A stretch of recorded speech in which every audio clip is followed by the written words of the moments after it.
وذكر فإن الذكرى تنفع المؤمنين.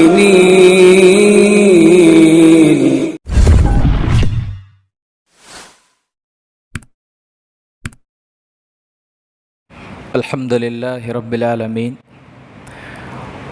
والصلاة والسلام على رسوله الكريم وعلى آله واصحابه أجمعين وعلى من تبعهم بإحسان إلى يوم الدين. أما بعد، أعوذ بالله السميع العليم من الشيطان الرجيم من همزه ونفخه ونفسه. بسم الله الرحمن الرحيم. ورسولا إلى بني إسرائيل أني قد جئتكم بآية من ربكم أني أخلق لكم من الطين كهيئة الطير فأنفخ فيه فيكون طيرا بإذن الله وأبرئ الأكمه والأبرص وأحيي الموتى بإذن الله وأنبئكم بما تأكلون وما تدخرون في بيوتكم إن في ذلك لآية لكم إن كنتم مؤمنين. ساری تعریف اللہ کے لیے ہے جس کی توفیق سے مجھے اور آپ کو اللہ نے باجماعت تراویح کی نماز پڑھنے کی سعادت عطا کی، اور ساتھ ہی ساتھ درود و سلام ہو اس زمین پر آئے ہوئے سارے انبیاء پر، بالخصوص ہمارے اور آپ کے آخری نبی محمد الرسول اللہ صلی اللہ علیہ وسلم پر۔ آج کی اس تراویح میں ہم نے سورہ آل عمران کی تقریباً نصف پارے سے زیادہ آیتوں کو سنا۔ آج کی تراویح کی نماز میں جو آیتیں پڑھی گئیں، بعض ایسی آیتیں ہیں جن کو پڑھنے سے انسان کا ایمان تازہ ہو جائے گا، اس لیے کہ سورہ آل عمران کی ابتدائی آیات میں اللہ تبارک و تعالی نے حضرت مریم علیہ السلام اور حضرت زکریا علیہ السلام کا خصوصیت کے ساتھ ذکر کیا ہے۔ یہی وجہ ہے اس سورت کا جو نام ہے وہ سورہ آل عمران ہے۔ اس کا مطلب یہ ہے، آل عمران کہتے ہیں عمران کا گھرانہ، عمران کی فیملی۔ عمران کون ہے؟ کوئی بتا سکتے ہیں عمران کون ہے؟ حضرت مریم علیہ السلام کے والد، یعنی حضرت عیسیٰ علیہ السلام کے نانا، عیسیٰ علیہ السلام کے نانا کون؟ عمران۔ اللہ تعالیٰ نے اس سورت کا نام رکھا ہے سورہ آل عمران، یعنی عمران کا گھرانہ۔ اور ابتدائی آیات میں اللہ تعالیٰ نے حضرت مریم علیہ السلام کا تذکرہ کیا، حضرت زکریا علیہ السلام کا ذکر کیا جو کہ حضرت مریم علیہ السلام کے خالو لگتے ہیں رشتے میں، حضرت زکریا علیہ السلام کے ساتھ حضرت عیسیٰ علیہ السلام کا ذکر کیا۔ اس کے ساتھ ساتھ اللہ نے حضرت یحییٰ علیہ السلام کا بھی تذکرہ کیا۔ حضرت یحییٰ علیہ السلام حضرت عیسیٰ علیہ السلام رشتے میں خالہ زاد بھائی لگتے ہیں۔ کیا لگتے ہیں؟ خالہ زاد بھائی، اس لیے کہ حضرت زکریا علیہ السلام اور حضرت مریم علیہ السلام کی والدہ کیا لگتے ہیں رشتے میں؟ جی، یعنی مریم علیہ السلام کی والدہ کی جو بہن ہے وہ حضرت زکریا علیہ السلام کی اہلیہ ہے، تو اس رشتے سے، اس ناحیے سے یہ دونوں خالہ زاد بھائی ہوتے ہیں، حضرت عیسیٰ علیہ السلام اور حضرت یحییٰ علیہ السلام۔ اس سورت کی ابتدا میں اللہ تبارک و تعالیٰ نے بنیادی طور پر، اور اس سورت کا جو مرکزی موضوع ہے وہ ہے عیسائیت۔ کیا ہے؟ عیسائیت، یعنی اللہ نے اس میں عیسائیت پر بات کی ہے، ان کے عقائد کو اللہ نے بیان کیا ہے، ان کے عقائد کا رد اللہ تعالیٰ نے اس سورت میں کیا ہے۔ سورۃ البقرہ اس سے پہلی والی سورت ہے۔ سورۃ البقرہ کا مرکزی موضوع ہے یہودی۔ اللہ نے سورۃ البقرہ میں سب سے زیادہ یہودیوں پر بات کیا ہے، ان کے عقائد کو اللہ نے بات کیا، ان کے عقائد کا رد اللہ نے کیا، اور ان کی حقیقت کو اللہ نے بیان کیا۔ اور سورہ آل عمران میں تقریباً اللہ تعالیٰ نے عیسائیوں پر ہی بات کی ہے۔ اور میں نے جو آیت کا انتخاب آج کی اس درس میں کیا، اس آیت کی روشنی میں آج ہم بات کریں گے معجزات اور کرامات کی حقیقت اور اس کی حکمت۔ معجزہ کیا ہے؟ کرامت کیا ہے؟ اس کی کیا حقیقت ہے؟ کچھ نئی باتیں آج کے درس میں انشاءاللہ آپ کو سننے کو ملیں گی۔ ان باتوں کو تھوڑا سا غور سے سنیں اور ذہن میں رکھیں اس کو، اس لیے کہ ہمارے مسلم سماج اور مسلم سوسائٹی میں کرامات کے سلسلے میں بہت ساری گمراہیاں پائی جاتی ہیں، غلط عقائدیں رکھی جاتی ہیں، بہت سارے غلط افکار اور نظریات رکھنے والے اور اس طرح کی سوچ رکھنے والے افراد ہمارے معاشرے میں ہیں۔ اسی لیے میں نے ضروری سمجھا کہ آج کے اس درس میں اس بات کو واضح کیا جائے کہ معجزات کسے کہتے ہیں، کرامات کسے کہتے ہیں، اس کی کیا حقیقت ہے اور ان دونوں میں کیا فرق ہے۔ اس سے پہلے کہ میں اپنے درس کا آغاز کروں، ایک اہم بات میں آپ کے سامنے رکھنا چاہوں گا، وہ یہ ہے اللہ نے اس زمین پر جتنے بھی انبیاؤں کو بھیجا ہے، یہ انبیاء انسانوں میں سب سے افضل ترین مخلوق ہیں۔ اور غور کریں آپ، جن انبیاؤں کا اللہ نے انتخاب کیا اپنے مشن کو آگے بڑھانے کے لیے، دعوت و تبلیغ کے لیے، لوگوں کو ایک اللہ کی طرف بلانے کے لیے، اللہ تعالیٰ نے جن انبیاؤں کا انتخاب کیا ہے وہ انسانوں میں سب سے افضل انسان ہے۔ ورنہ ہر کسی کو نبوت کا تاج پہنایا نہیں جاتا، ہر کسی کو نبی نہیں بنایا جاتا، ہر کسی کو رسول بنایا نہیں جاتا، اور ہر کسی کو پیغمبر بنایا نہیں جاتا، اس لیے کہ نبوت کی جو ذمہ داری ہے وہ بہت بڑی نعمت ہے، اور یہ اللہ تعالیٰ ہر کسی کو یہ نعمت نہیں دیتا۔ یہی وجہ ہے کہ اللہ نے انسانوں میں سب سے افضل ترین انسانوں کا اللہ نے انتخاب کیا نبوت کے لیے۔ اور دوسری بات یہ ہے کہ جن انبیاؤں کا اللہ نے انتخاب کیا، جس خاندان سے اس روئے زمین پر قیامت کی صبح تک جتنے بھی خاندان وجود میں آئیں گے، ان میں سب سے افضل ترین خاندان کا اللہ تعالیٰ انتخاب کیا۔ اسی لیے اللہ نے کہا ان اللہ اصطفى آدم و نوح و آل ابراہیم و آل عمران علی العالمین۔ اللہ نے کہا کہ ہم نے نبوت کے لیے حضرت ابراہیم، حضرت نوح، حضرت آدم کے بعد ہم نے جن خاندانوں کا انتخاب کیا، اللہ کہتا ہے سب سے بہترین خاندان۔ اب وہ خاندان کون سا ہے؟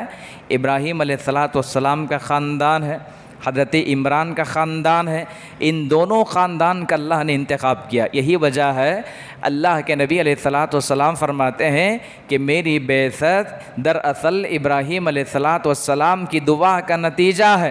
یہی وجہ ہے کہ اللہ کے نبی کا تعلق حضرت ابراہیم کے خاندان سے ہے، اور حضرت ابراہیم علیہ السلام کا خاندان قیامت تک جتنے بھی خاندان وجود میں آئیں گے ان میں سب سے افضل خاندان ہے، اور ان خاندان میں سے اللہ کے نبی کا انتخاب سب سے بہترین نبی، اور اللہ کے نبی علیہ السلام کو اللہ تعالیٰ نے انبیاء کا سردار بنایا ہے۔ اللہ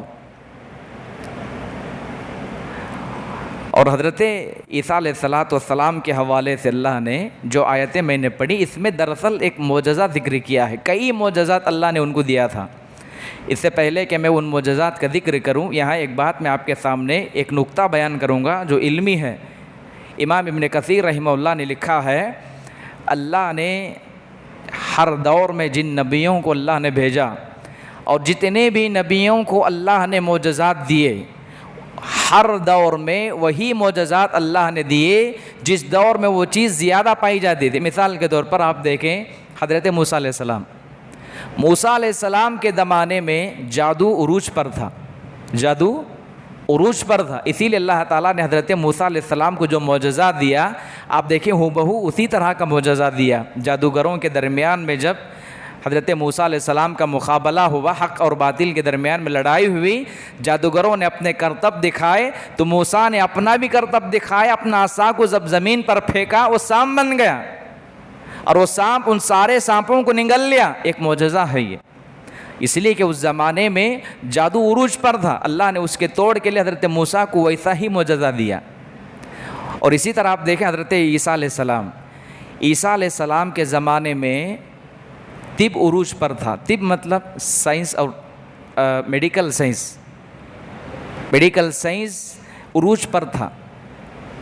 یہ طب ہے، یہ اسے عام زبان میں اگر ہم کہیں طب، میڈیکل سائنس، بیماریوں کا علاج کرنا، مرے ہوئے لوگوں کو زندہ کر دینا، پرندوں کو مٹی سے بنا کر کے پھونک مار دینا، یہ کیا ہے؟ یہ طب ہے، میڈیکل سائنس سے یہ تعلق رکھتا ہے۔ اللہ تعالیٰ نے حضرت عیسیٰ علیہ السلام کو وہی معجزات دیے جو اس زمانے کے مشہور چیزیں تھیں۔ وہ طب بڑا مشہور تھا اور طب اس زمانے میں عروج پر تھا، میڈیکل سائنس، اسی لیے اللہ تعالیٰ نے وہی معجزات دیے۔ میں انشاءاللہ آگے بیان کروں گا آپ کو۔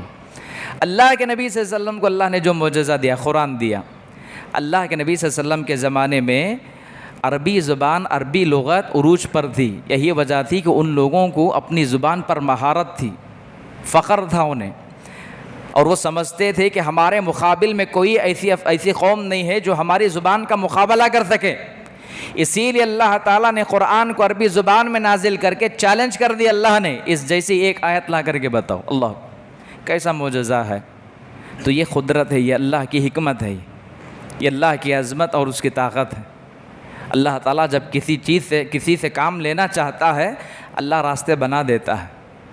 میں نے جو آیتیں آپ کے سامنے پڑھی، اللہ نے حضرت عیسیٰ علیہ السلام کے کچھ معجزات کو ذکر کیا ہے، میں ان آیات کو پڑھوں گا۔ وَرَسُولًا إِلَى بَنِي إِسْرَائِيلَ أَنِّي قَدْ جِئْتُكُمْ بِآيَةٍ مِّن رَّبِّكُمْ أَنِّي أَخْلُقُ لَكُم مِّنَ الطِّينِ كَهَيْئَةِ الطَّيْرِ فَأَنفُخُ فِيهِ فَيَكُونُ طَيْرًا بِإِذْنِ اللَّهِ۔ اس سے پہلے والی آیات کا خلاصہ یہ ہے کہ مریم علیہ السلام کو جب حضرت عیسیٰ علیہ السلام جب پیدا ہوئے، اس سے پہلے کہ وہ حاملہ ہوتی، مریم علیہ السلام نے اللہ سے کہا کہ رب العالمین مجھے کیسے اولاد ہو سکتی ہے؟ آج تک مجھے کسی مرد نے چھوا نہیں ہے، مجھ سے شادی بھی نہیں ہوئی ہے، میری شادی بھی نہیں ہوئی ہے، بغیر شادی کے، بغیر نکاح کے، بغیر مرد کے میرے پیٹ سے بچہ کیسے جنم لے سکتا ہے؟ اللہ نے کہا یہ اللہ کا حکم ہے، یہ ہو کر ہی رہے گا۔ ایک معجزہ تھا۔ اور حضرت عیسیٰ علیہ السلام کی جب ولادت ہوئی تو اس وقت ایک عظیم معجزہ رونما ہوا۔ کیا ہے؟ ابھی معصوم بچے تھے، حضرت مریم علیہ السلام اس بچے کو گود میں لے کر کے جب آئے، بستی والوں نے حضرت مریم علیہ السلام کو طعنہ دینے لگے بد کرداری کا، کہا کہ یہ کیسی بدچلن عورت ہے، یہ کیسی بد کردار عورت ہے، اس کا باپ ایسا نہیں ہے، اس کی ماں ایسی نہیں ہے، اس کا خاندان ایسا نہیں ہے، ایک ایسی عورت ہے جو بنا شوہر کے بچے کو جنم دی ہے۔ اس موقع پر ایک معجزہ اللہ تعالیٰ نے حضرت مریم سے کہا کہ دیکھو اپنے قوم والوں کے پاس جا رہی ہو، اب خاموش رہنا، بات نہیں کرنا، خاموش رہنا ہے، تمہیں بات نہیں کرنا ہے، اس لیے کہ تمہارا اللہ تعالیٰ تمہارا فیصلہ کرے گا، تمہاری مدد کون کرے گا؟ اللہ کرے گا۔ بچے کو لے کر کے آئے، ابھی چھوٹا سا معصوم بچہ ہے۔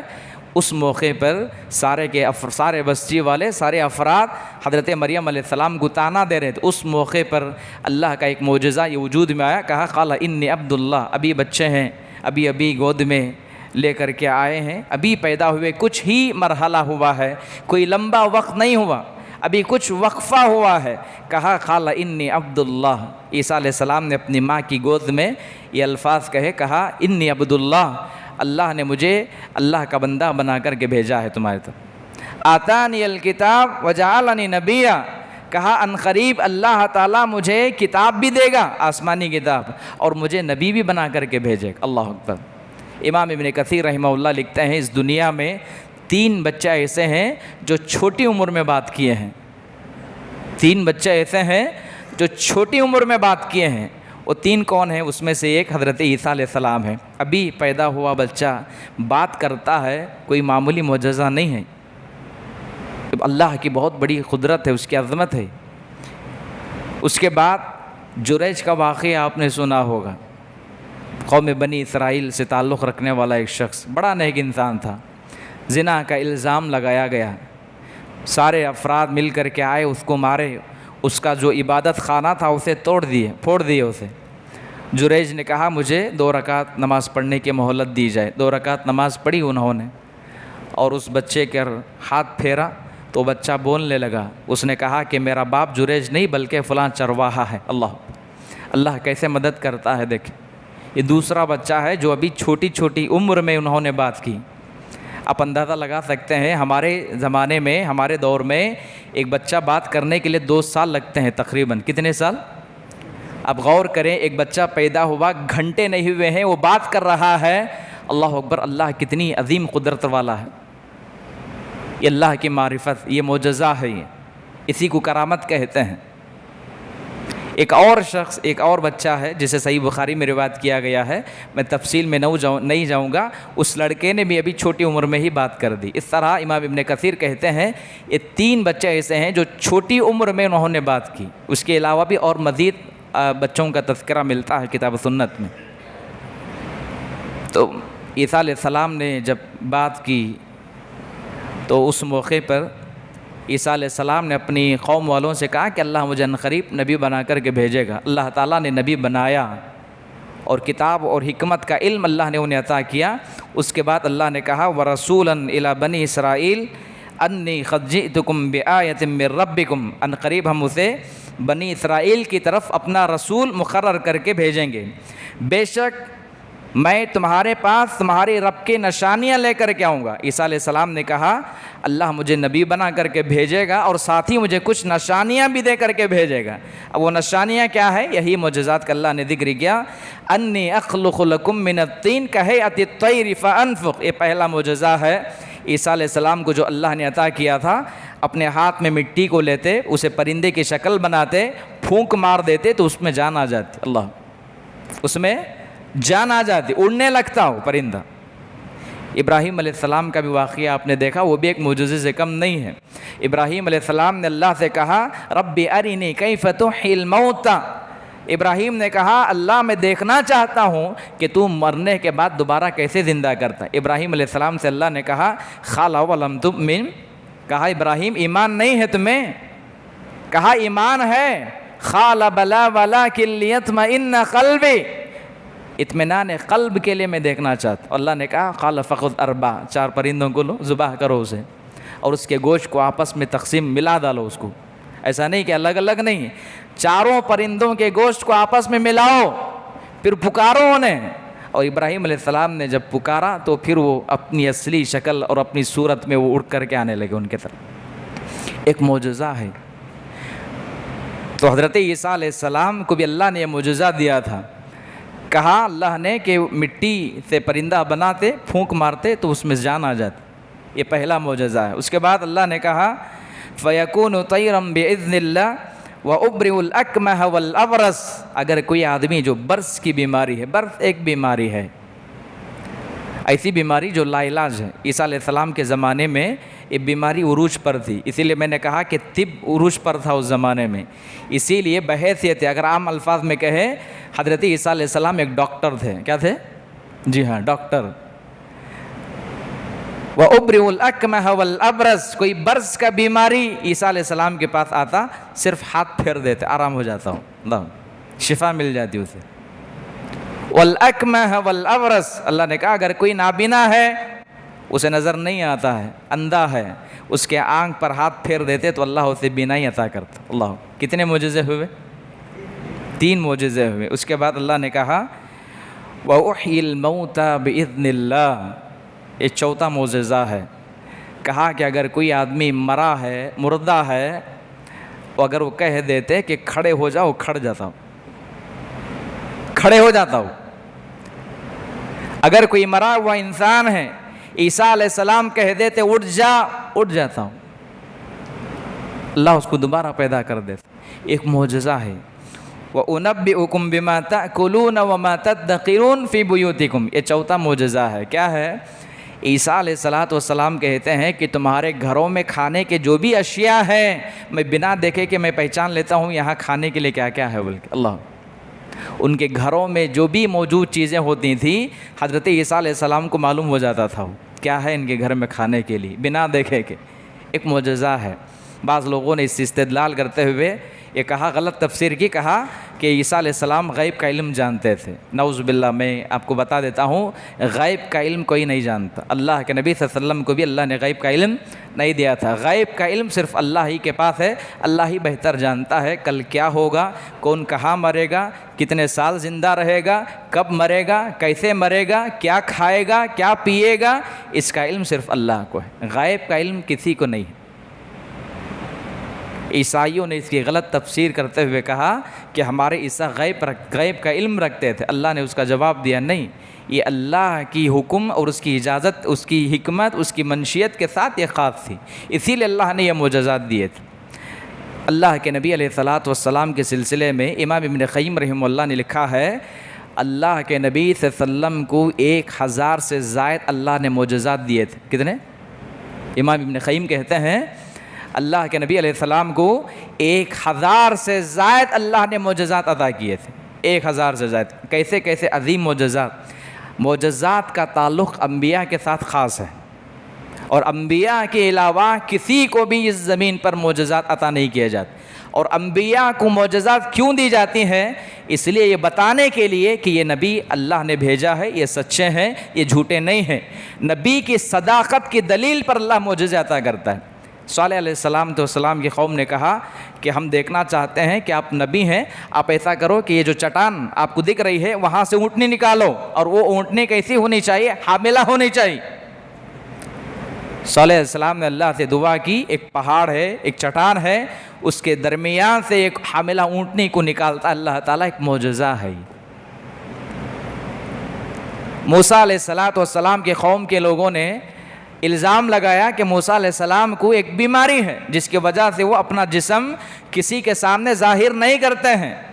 یہی وجہ ہے کہ موسیٰ علیہ السلام ایک مرتبہ نہانے کے لیے اپنے کپڑے نکال کر کے ایک پتھر پر رکھ دیے، وہاں ایک معجزہ وجود میں آیا۔ اللہ نے حکم دیا، وہ پتھر ہے نا، وہ ان کے کپڑے لے کر کے بھاگنے لگا۔ موسیٰ علیہ السلام برہنہ تھے، اس پتھر کے پیچھے بھاگے، اور قوم والوں نے حضرت موسیٰ علیہ السلام کو دیکھا برہنہ حالت میں۔ جب دیکھا انہیں معلوم ہوا کہ موسیٰ علیہ السلام کو کوئی بیماری نہیں ہے۔ اللہ اکبر، کیسے اللہ مدد کرتا ہے انبیاؤں کی۔ اللہ کے نبی علیہ السلام ابتدائی زمانے میں ایک کھجور کے تنے پر کھڑے ہو کر کے اس کے سہارے بیان دیتے تھے۔ ایک انصاری عورت نے کہا اللہ کے نبی علیہ السلام میں آپ کے لیے ایک ممبر بنا دیتی ہوں۔ اللہ کے نبی نے کہا کہ ٹھیک ہے، ممبر بنا دو۔ اللہ کے نبی صلی اللہ علیہ وسلم کو ایک عورت نے ممبر بنا کر کے دیا، اور جب ممبر بنا کر کے دی اس عورت نے، اللہ کے نبی اس ممبر پر کھڑے ہو کر کے جب خطبہ دینے لگے، راوی کہتے ہیں کہ ہم نے دیکھا کہ اچانک ایک بچے کی رونے کی آواز آ رہی تھی، ایک بچے کے رونے کی آواز آ رہی تھی۔ اللہ کے نبی علیہ السلام نے جب دیکھا آخر یہ رونے کی آواز کہاں سے آ رہی ہے، پتہ چلا کہ جس کھجور کے تنے کے سہارے اللہ کے نبی کھڑے ہو کر کے درس دے رہے تھے، وہ کھجور کا تنا رو رہا تھا۔ اللہ اکبر، کیوں؟ اس لیے کہ اسے غم تھا کہ اب اللہ کے نبی مجھ سے دور ہو گئے ہیں۔ اللہ اکبر، دیکھیں اللہ کے نبی علیہ السلام ممبر سے اترے، اور اس تنے پر اللہ کے نبی نے جب ہاتھ رکھا تو وہ رونا بند کر دیا۔ اللہ کے نبی علیہ السلام صحابہ کے ساتھ کھا رہے تھے، صحیح بخاری کی روایت ہے یہ، صحابہ کے ساتھ کھا رہے تھے۔ راوی کہتے ہیں ہم نے دیکھا اللہ کے نبی صلی اللہ علیہ وسلم جو کھا رہے تھے اس کھانے سے تسبیح کی آوازیں آ رہی تھی۔ اللہ، کون سی آواز آ رہی تھی؟ یہ کوئی فضائل اعمال کے قصے نہیں ہیں جو میں آپ کو سنا رہا ہوں، جی یہ صحیح بخاری کی روایتیں ہیں۔ کھانے کے دانوں سے تسبیح کی آواز ایک معجزہ ہے۔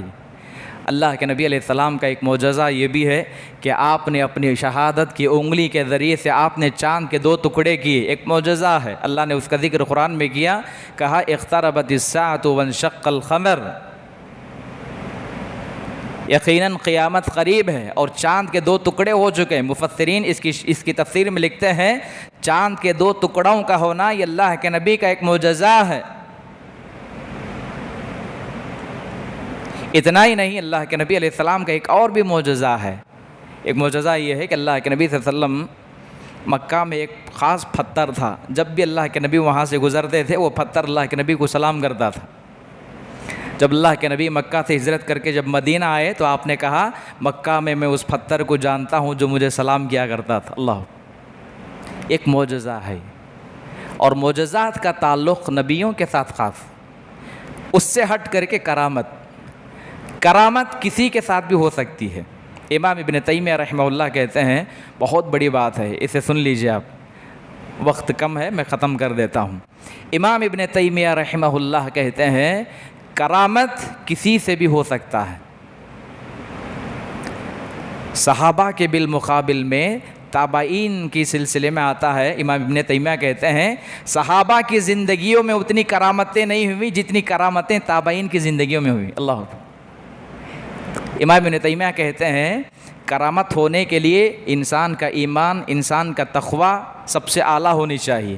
کبھی کبھار صحابہ جیسا ایمان، ان کے جیسا تقوی نہ ہو تو بھی کسی عام انسان سے بھی کرامت ہو سکتی ہے۔ اللہ، اور یہاں ایک بات میں واضح کرتا ہوں، آپ نے جادوگروں کو دیکھا ہوگا، دیکھیں آپ جادوگر، شعبدہ باز اور جو جادوگر ہوتے ہیں وہ بھی کرتب دکھاتے ہیں، کبھی ہوا میں اڑتے ہوئے نظر آتے ہیں، جی کبھی کچھ کرتب دکھاتے ہیں، وہ انہیں دیکھ کر کے دھوکہ نہیں کھانا چاہیے، اس لیے کہ جادوگر جب تک اللہ کے ساتھ کفر نہیں کرے گا، بغیر شیطان کی نصرت، اس کے مدد کے، اس کا جادو کامیاب نہیں ہو سکتا۔ اگر کوئی آدمی یہ کہے کہ جادوگر کے کرتب کو دیکھ کر کے کرامت کہے، اس سے بڑا نادان انسان کوئی نہیں ہو سکتا۔ اور کرامت اللہ کے ولیوں کے ساتھ خاص ہے، کسی سے بھی ہو سکتا ہے، مجھ سے بھی ہو سکتا ہے، آپ سے بھی ہو سکتی ہے کرامت۔ اللہ کے نبی صلی اللہ علیہ وسلم کے صحابہ سے بھی ہوا، تابعین سے بھی ہوا ہے، تبع تابعین سے بھی ہوا ہے۔ تو بہرحال معجزات اور کرامت میں فرق یہ ہے، معجزات انبیاء کے ساتھ خاص ہوتی ہے، معجزات نبیوں کو اس لیے دیا جاتا ہے تاکہ یہ بتلایا جائے کہ یہ نبی سچے ہیں، ان کی صداقت کی ایک دلیل ہوتی ہے۔ اور کرامت کسی عام انسان سے بھی ہو سکتی ہے، اگر انسان کا ایمان اگر مضبوط ہو، اس کا تقوی اگر معیاری ہو تو اس کی زندگی میں بھی بے شمار کرامتیں ہو سکتی ہیں۔ لیکن یاد رہے، جادوگروں کے کرتب کو دیکھ کر کے انسان کبھی کرامت کے تعبیر نہیں کرنا چاہیے، اس لیے کہ کوئی بھی جادوگر اس طرح کے کرتب جب دکھاتا ہے، اس کے ساتھ شیطان کی مدد، اس کی نصرت شامل حال ہوتی ہے، اور جب تک جادوگر اللہ کے ساتھ کفر نہیں کرے گا، اس وقت تک کو کوئی بھی جادو اپنی جادوگری کو کامیاب نہیں کر سکتا۔ بہرحال خلاصہ کلام یہ ہے کہ معجزات یہ ایک حقیقت ہے جس کا انکار نہیں کیا جا سکتا، یہ اللہ تعالیٰ اپنے انبیاءوں کو بطور اعزاز، بطور انعام کے نوازتا ہے۔